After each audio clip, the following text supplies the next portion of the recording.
युक्ताहार विहारस्य युक्त चेष्टस्य कर्मसु। और कर्म, कोई भी कर्म थोड़ी करना है, जो योग्य कर्म है मेरे और आपके लिए, एक अध्यापक का कर्म, एक विद्यार्थी का कर्म, एक व्यापारी का कर्म, एक तपस्वी का कर्म, एक प्रवाचक का कर्म, एक साधक का कर्म, एक योगी का कर्म, एक विमान चलाने वाले व्यक्ति का कर्म, एक समुद्र में नौका वाहन चलाने वाले का कर्म, ये सब के कर्म अलग अलग। इसलिए उन कर्मों में युक्त कर्म कौन सा हो सकता है, ये निर्णय उसे स्वयं करना चाहिए और जितना आवश्यक है उतना करे। युक्त स्वप्नावबोधस्य, जितना सोना है उतना सोइए और जितना जागना है उतना जागिए। आजकल भाइयों की बड़ी कठिनाई है, बहनों की बड़ी कठिनाई। मैंने कहा सवेरे उठ के 5 बजे उषा काल में ध्यान करने से बड़ा लाभ होता है। प्रातः काल ब्राह्म मुहूर्त उसको कहते हैं। उस भाई बहन ने कहा कि मैं सवारे तो उठ नहीं सके मारे, तो शू થઈ ગયું कि रात्रे मारे 12 वागे तो जागવું પડે 1 वागे સુધી। मैंने कहा तुम्हें कोई तांत्रिक साधना करो छो? क्योंकि तांत्रिक साधना में मध्य रात्रि को जप करना पड़ता है। चलो એટલી સરસ ફિલ્મ આવે છે ને અને પછી ઉઠવાનું મન જ ન થાય, પછી ઘડિયાળમાં જોઈએ તો 1:30 વાગી ગયા હોય। अब 1:30 વાગે સોઈને પછી 5 વાગે ध्यान કરવા માટે ઉઠે કે ભગવાન કहीं જતા રહે છે? भगवान तो परी मरी जશે। भगवान कहीं चले जा रहे हैं जो भगवान को जल्दी उठकर ध्यान करना चाहिए। ये मन के इतने ऐसे विचित्र तर्क हैं, जिन तर्कों के सामने आप अपने मन को मजबूत बनाते हैं और आपकी बुद्धि और अपने चिंतन को आप दुर्बल बनाने की चेष्टा करते हैं। इसलिए श्रीमद् भगवत गीता कहती है कि चलचित्र आप मत देखिए, ऐसा मना नहीं करते हैं, नहीं तो मन बार बार जाएगा। लेकिन एक समय निश्चित कर लीजिए, कोई बहुत ही अच्छा चित्र है तो आप उसे 2 बार देख सकते हैं। आजकल तो इतने वीडियो मिलने लगे हैं, उनको कई भागों में आप देख सकते हैं। लेकिन अपनी रात्रि खराब करना और सवेरे फिर उठकर जिससे जीवन को प्रेरणा मिलती है, वह ध्यान, पूजन, चिंतन, उसको बलिदान करना फिल्म देखने के लिए, मैं तो ऐसा मानता हूं ये कोई बुद्धिमानी की बात नहीं हो सकती। मैं नहीं देखता हूं इसलिए मैं नहीं कह रहा हूं, शास्त्र भी कहते हैं, संत भी कहते हैं और स्वास्थ्य वैज्ञानिक भी कहते हैं कि व्यक्ति को समय पे सोना चाहिए और समय पे जगना चाहिए। आपको सबको बचपन में याद कराई गई थी वो पंक्तियां, याद भी होंगी। Early to bed and early to rise makes man healthy wealthy wise. सबको याद है लगभग, लेकिन बड़ी कठिनाई है कि व्यक्ति जानते हुए भी उसे साकार नहीं कर पाता। इसलिए श्रीमद् भगवत गीता कहती है जो आपको ज्ञात है उसमें से कुछ कुछ अपने जीवन में साकार करने की चेष्टा करिए। युक्ताहार विहारस्य युक्त चेष्टस्य कर्मसु युक्त स्वप्नावबोधस्य। स्वप्न में भी, जागृति में भी। स्वप्न आपके हाथ में नहीं है, लेकिन यदि आप समय से सोए और समय से उठे तो स्वप्न भी कम आए। और यदि स्वप्न आए भी तो स्वप्न की कोई बहुत चिंता करनी नहीं चाहिए, क्योंकि अंत तो गत्वा स्वप्न स्वप्न है। युक्त स्वप्नावबोधस्य। अर्जुन ने पूछा कि महाराज मैं तुम्हारी बात मानता हूं, कल से समय पे उठेंगे, समय पे सोएंगे, समय पे उचित भोजन करेंगे, जिह्वा के आस्वाद व्रत का पालन करने की चेष्टा करेंगे। इससे हमको क्या मिलने वाला है? आपने उपदेश दे दिया, हमने पालन किया, परिणाम क्या होगा? कर्म फल का निषेध करने के बाद भी गीता का कर्म बार बार फल बता देता। अर्जुन ने जब पूछा कि मैं इस प्रकार का युक्त जीवन यदि जीऊंगा तो होगा क्या, तो उन्होंने कहा दुःखहा, दुखों का हनन अपने आप करने लगोगे आप। अभी दुखों का हनन करने के लिए दूसरों को बुलाना पड़ता है, कभी वो कर पाते हैं और कभी नहीं कर पाते, लेकिन आपके भीतर से प्रकट होने वाली योग जन्य ऊर्जा आपके समस्त दुखों का अपने आप हनन कर देगी। वे दुख समाप्त हो जाएंगे। और इस प्रकार से धीरे धीरे साधना करते हुए जो आपको मानसिक आनंद प्राप्त होगा, क्योंकि आनंद एक ऐसी अवस्था है कि जिसका शब्दों से वर्णन नहीं किया जा सकता। आनंद अनिर्वचनीय। वेदांत ने भी इसको स्वीकार किया और लौकिक जगत में भी आप देखते हैं एक छोटे से बालक को माँ जब स्नेह प्रदान करती, उस माँ से कोई पूछे कि आपको क्या सुख मिला, तो उसने कहा कि तुम पुरुष हो, तुम्हें ये जानकारी नहीं हो सकती। या किसी को पुत्र ना हो, उससे पूछो तो कहेगा तुम्हारे बेटा नहीं इसलिए तुम जान नहीं सकते हो। माँ बनकर माँ का वात्सल्य देने का जो सुख है वो माँ को शब्दों में वर्णन नहीं किया जा सकता। इसी तरह से जैसे लौकिक सुख का वर्णन आप नहीं कर सकते, जो सात्विक सुख है, ठीक इसी प्रकार से जो आनंद है, संप्रेक्ष नासिकाग्रम समदृशिश्चान लोकयन प्रशांतात्मा विगत भी ब्रह्मचारी व्रते स्थिता, इन सब नियमों का पालन करते हुए ध्यान जन्य जो आनंद है, गीता ने कहा कि वो तो ऐसा है कि उसकी बराबरी कोई नहीं कर सकता, उसकी उपमा कहीं बैठती नहीं। और कहते कहते 22वें श्लोक में कह दिया, यम लब्ध्वा चापरम लाभम मन्यते नाधिकम ततः यस्मिन् स्थितो न दुःखेन गुरुणापि विचाल्यते। यम लब्ध्वा, जिसको प्राप्त करने के बाद दुनिया के जितने और लब्ध आनंद हैं, जितने आपके सुख की लौकिक अनुभूतियां हैं, उन सारी लौकिक अनुभूतियों के को तराजू की एक तुला पर रखिए और इस ध्यान से उत्पन्न होने वाले आनंद को एक तुला पर रखिए। ये जो आनंद जो आपको ध्यान से प्राप्त हुआ है वो बहुत गुरुतर होगा, बहुत श्रेष्ठ होगा। यम लब्ध्वा, जिसको प्राप्त करने के बाद मान्यते नाधिकम ततः, संसार के सारे सुखों को बहुत क्षुद्र मानने लगता है। एक बार उदाहरण आपको दिया था किसी प्रवचन में, पहली बार जब अमेरिका गया था तो एम्पायर स्टेट बिल्डिंग वहां की सबसे ऊंची बिल्डिंग मानी जाती। उसके बाद में प्रतिस्पर्धा के कारण 3 मंजिल ज्यादा बन गई, इसलिए वर्ल्ड ट्रेड सेंटर जो है अब वो उससे ऊंचा माना जाता है। जब मैं उसके ऊपर पहली बार गया तो देखने के बाद नीचे देखा तो आदमी तो बिल्कुल बड़े छोटे छोटे 1-1, 2-2 इंच के दिखाई पड़ रहे थे, और जो कारें दिखाई पड़ रही थी बच्चों के खेलने के रमकड़े खिलौने जैसे दिखाई पड़ रहे थे। आध्यात्मिक चिंतन करने की कुछ आदत पड़ी हुई। मैंने कहा यदि व्यक्ति संसार में ध्यान की ऊंचाई पर पहुंच जाए और ध्यान के ऊंचाई के एम्पायर स्टेट बिल्डिंग पर खड़ा होकर देखे तो संसार के विषय तो कीड़े की तरह दिखाई पड़ेंगे, उनमें रुचि नहीं, उनमें से रुचि व्यक्ति की अपने आप हट जाएगी। इसलिए मेरी और आपकी चेष्टा होनी चाहिए कि उस दिव्य आनंद की ओर हम धीरे धीरे प्रस्थान करते रहें। पहुंच पाएंगे नहीं पहुंच पाएंगे इसकी चिंता मत करिए। यदि आपकी दृष्टि है, यदि आपका पथ है, यदि आपके चरणों में गति है और आपकी मति में उस आनंद की प्राप्ति की इच्छा जगी हुई है, तो आज नहीं तो कल निश्चित रूप से उस पवित्र मार्ग को, उस पवित्र स्थान को प्राप्त करने में आप समर्थ हो जाएंगे। बड़ा लाभ होगा।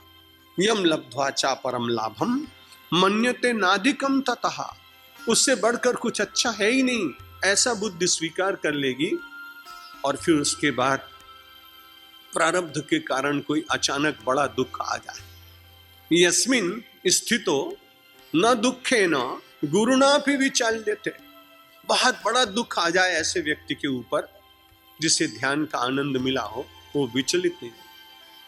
मैंने ऐसे 2-3 महापुरुषों के दर्शन किए जिनके प्रति मेरी बड़ी श्रद्धा, जो मुझे बड़ा वात्सल्य देते थे। वृंदावन में वेदांत शिरोमणि सकल शास्त्र निष्णात स्वामी अखंडानंद जी महाराज, उनको कैंसर हो गया था और बिरला परिवार उनका शिष्य, मोदी, जेके, सब लोग उनको बहुत मानते और सामान्य गरीब लोग भी मानते। ऐसे परमहंस वृत्ति के महापुरुष, जब उनको कैंसर हो गया तो मैं उनका दर्शन करने के लिए वृंदावन गया।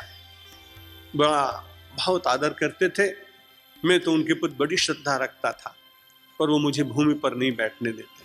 तुरंत उन्होंने कुर्सी मंगाई। मैंने कहा मैं तो निमंत्रण के पर नहीं आया हूँ, मैं तो अपनी इच्छा से आपके दर्शन करने आया। उन्होंने कहा मैं शास्त्र की मर्यादा बहुत मानता हूँ सत्यमित्रानंद, तुम्हारी एक बार शंकराचार्य पद पर प्रतिष्ठा हो चुकी, और जब हमारे यहाँ कोई आचार्य बन जाता है तो उसके भीतर भगवान का निवास मानते हैं, इसलिए मैं तुमको नीचे नहीं बैठने दूंगा। भाई मैं जीव स्वरूप हूं और तुम ब्रह्म स्वरूप, एक बड़े प्रतिष्ठित पद पर रहे हो, बिठाया। हम बातचीत करते रहे। बड़े दूर दूर के डॉक्टर इलाज करते थे। स्वामी जी ने मुझसे पूछा और तो किसी से मैं पूछता नहीं, तुम बताओ कि मैं कहां हूं। बड़ा विचित्र प्रश्न। उन्होंने मुझसे पूछा बताओ मैं कहां हूं। अब मुझे इस प्रश्न का उत्तर बड़ा अटपटा था देना। मैं थोड़ी देर तक विचार करता रहा। मैंने कहा महाराज आपको जहां रहना चाहिए आप वहीं हैं। उन्होंने कहा बड़ा ठीक उत्तर दिया तुमने, क्योंकि लोगों की दृष्टि में जब मैं किसी से पूछता हूं तब जितने लोग आके कहते हैं आप बड़ा कष्ट है आपको, बड़ा खराब रोग हो गया है आपको, प्रायः सबके मुंह से यही निकलता है। तुमने बड़ी ठीक पहचान की। तुमने कहा कि आपको जहां रहना चाहिए आप वहीं हैं। ठीक है, मैं शरीर में रहते हुए भी शरीर में नहीं हूं, मैं आत्मा में विराजमान, मैं आत्मा का दृष्टा हूं। यस्मिन स्थितो न दुखे न गुरुणा भी विचाल्यते। भयंकर से भयंकर दुख आ जाने के बाद भी दुख आता है, लेकिन विचाल्यते ना, उस व्यक्ति को विचलित नहीं कर सकता। आचार्य कृष्ण शंकर शास्त्री जी की तो बात आपने सुनी है ना, आपके बीच में कई बार पधारते हैं। मैं तो उनको बहुत दादा ही कहता भी हूं, मानता भी हूं। वो मुझे चरण स्पर्श करते हैं, मैं उनके हाथ लेकर अपने माथे के ऊपर रखता हूं, क्योंकि मुझे उनके भीतर पवित्रता के स्रोत दिखाई पड़ते। जब उनके पुत्र चले गए कर्दम ऋषि, गुरुना पे न विचाल्य थे, कथा बंद नहीं की। जब कथा पूरी हो गई तो अंत में उन्होंने कहा कि बहुत सुंदर बगीचा खिले होते हैं, उसमें बड़े सुंदर सुंदर फूल होते हैं, आप लोग उसमें से तोड़ तोड़ कर अच्छे अच्छे फूल भगवान के चरणों में चढ़ाते हैं।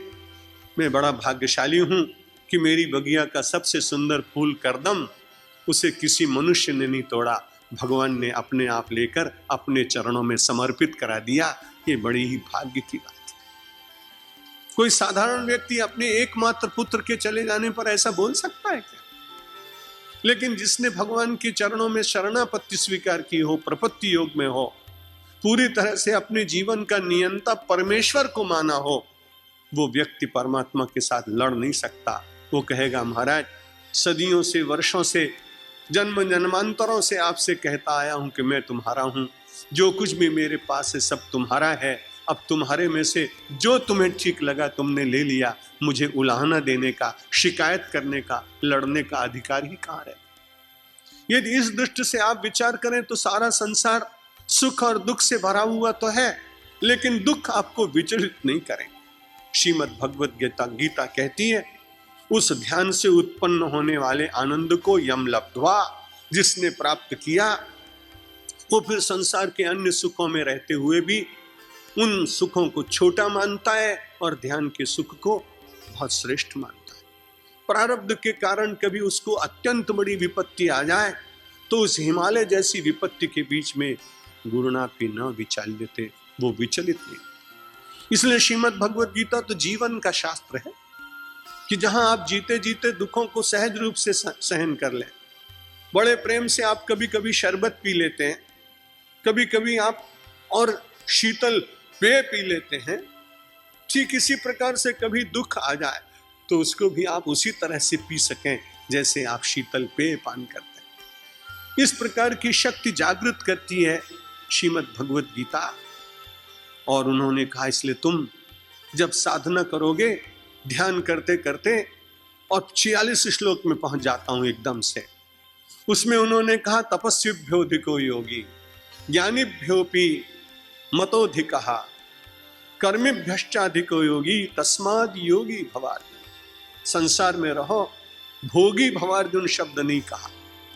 भगवान ने कहा पदार्थों और भोग के बीच में रहते हुए योगी भवार्जुन, परमात्मा से जुड़ो, मन की वृत्तियों को जोड़ने की चेष्टा करो। 46 लास्ट, तपस्विभ्यो धिको योगी, तपस्वी से भी योगी बड़ा है। ज्ञानीभ्योपि मतोधिकः, ज्ञानी से भी योगी बड़ा है। कर्मिभ्यश्चाधिको योगी, कर्म करने वाले से भी योगी बड़ा है।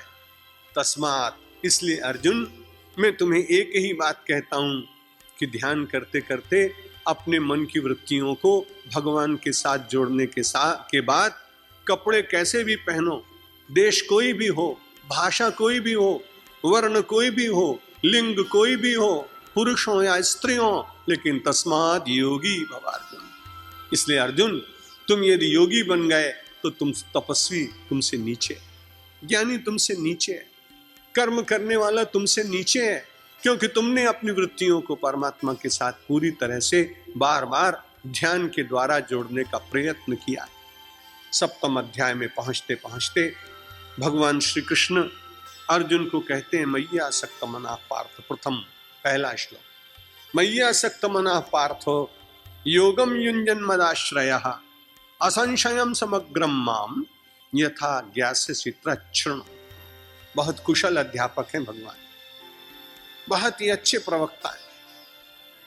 बार बार इतना कहने के बाद भी उनको लगता है कि अर्जुन का अभी संशय दूर हुआ नहीं, और अर्जुन भी बहुत चतुर है। वो कहता है थोड़ा कहने से अगर मेरा संशय दूर हो गया तो 18 अध्याय तक पहुंचेंगे कहां ये इसलिए गीता तो पीछे अध्याय में पूरी हो जाती। इसलिए बीच बीच में कोई ऐसी वृत्ति, कोई ऐसी बात अर्जुन कह देता है जिससे भगवान को लगता है कि इसका संशय अभी दूर हुआ नहीं। और यदि संशय दूर हो गया होता तो ये बात क्यों कहते थे, असंशयम, तुम संशय रहित होकर विचार करो, समग्रम माम यथा ज्ञास्यसि तच्छृणु, तुम जिस प्रकार से मुझको जान सकते हो वो तुम्हें मार्ग में बताता हूं। अनेक मार्ग बताए लेकिन बताते ही जाएंगे भगवान। भगवान ने कहा, मैया सक्त मनाह पार्थ, हे कुंती के प्रथा के पुत्र, अभी भी तुम्हारा मन आसक्त है द्रोणाचार्य में, भीष्म पितामह, अभी भी तुम्हारा मन आसक्त है जंगल में जाने के लिए, इसलिए मैं तुमसे कहता हूं मैया सक्त मनाह पार्थ। इसलिए हे प्रथा के पुत्र, तू अपना मन मुझ में आसक्त कर। मैया सक्त मना पार्थ। उसने कहा महाराज करें कैसे आसक्त, ये तो आपने कह दिया कि आसक्त करो। तो उन्होंने कहा ये बताया तो है अभी, योगम युञ्जन, बार बार योगाभ्यास करो ध्यान योग का, जो अभी 6ठे अध्याय में श्रवण कराया। योगम युञ्जन, उसने कहा मेरे करने से महाराज कुछ होता नहीं, मैंने लाख चेष्टा की है लेकिन ये मन नहीं मानता है। तो भगवान ने तीसरी बात कही, मेरे साथ आसक्ति कर लो, पुरुषार्थ बहुत थोड़ा सा करना है। योगम युञ्जन 2 शब्द पुरुषार्थ के हैं, और उससे ज्यादा 4 शब्द परमात्मा ने कहा मैं तुम्हारी मदद करूंगा। किसी बड़े आदमी ने किसी गरीब आदमी से कहा कि व्यापार प्रारंभ करो, तो उसने कहा भाई कुछ पूंजी हो तब तो व्यापार प्रारंभ करें। तो उसने कहा कि पूंजी ले जाओ, शुरू करो, प्रारंभ करो। पूंजी उसने हाथ में ले ली। वो कहता है मैं करूंगा अच्छी तरह से, लेकिन कभी नुकसान हो जाए तो उन्होंने कहा चिंता मत करना, ये पूंजी मैं तुमसे मांगूंगा नहीं, तुम ले जा। भगवान ने कहा योगम युञ्जन, तुम केवल योग का अभ्यास करो। तो उसने कहा पूंजी कौन सी है? तो उन्होंने कहा पूंजी ये है, मुझ में आसक्ति करो। उसने कहा आप में आसक्ति ना हो पाए फिर क्या करो? अरे भाई मेरे सहारे रह जाओ, मदाश्रयः, ये मेरे सहारे रह जाओगे तो तुम्हारे मन को आसक्त कराना ये मेरा काम हो जाएगा। भगवान 2 काम करते हैं, आदमी 1 काम करता है। हम आप कुछ भी करना नहीं चाहते, यही कठिनाई। यदि आप थोड़ा सा श्रम करें तो उसके बाद परमात्मा के अनुग्रह इतने प्रस्तुत हैं व्यक्ति के निकट आने के लिए, वे कुलबुला रहे हैं, वो उतने ही त्वरित हैं जितने आपके मन में कभी कभी त्वरा जागती है